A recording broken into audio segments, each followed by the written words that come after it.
Hello friends, நடிகர் விஜய் நடிச்சிருக்க ஜனநாயகன் படத்தோட release பத்தி இப்போ ஒரு முக்கியமான அப்டேட் கிடைச்சிருக்கு.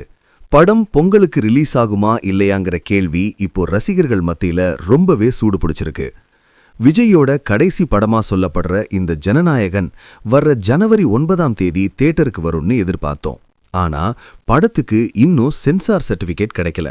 ஏற்கனவே போன மாசம் படத்தை பார்த்த சென்சார் போர்டு சில சீன்ஸை கட் பண்ணவும் சில வசனங்களை மியூட் பண்ணவும் சொல்லியிருந்தாங்க. தயாரிப்பு தரப்பும் அவங்க சொன்ன எல்லா மாற்றங்களையும் செஞ்சிட்டாங்க. ஆனா மதம் சம்பந்தப்பட்ட சில காட்சிகள் படத்துல இருக்கிறதா ஒரு புகார் வந்ததால தணிக்கை குழு மறுபடியும் படத்தை ரீசெக் பண்ண அனுப்பிட்டாங்க.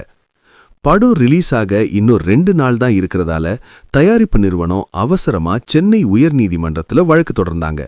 இந்த வழக்க விசாரிச்ச நீதிபதி மத உணர்வுகளை புண்படுத்துற மாதிரி இருக்குன்னு புகார் கொடுத்தது யாரு, அதுக்கான ஆதாரங்களை தாக்கல் செய்யுங்கன்னு சென்சார் போர்டுக்கு உத்தரவிட்டிருக்காங்க. கடைசியா நீதிபதி ஒரு விஷயம் சொன்னாரு.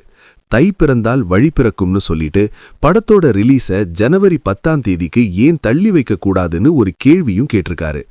இப்போதைக்கே ரிலீஸ் தேதியில ஒரு சின்ன குழப்பம் நீடிக்குது. இந்த கேஸ் இன்னைக்கு மறுபடியும் விசாரணைக்கு வருது. என்ன நடக்குதுன்னு வெயிட் பண்ணி பார்ப்போம். அப்டேட்ஸுக்கு நம்ம சேனலை ஃபாலோ பண்ணுங்க.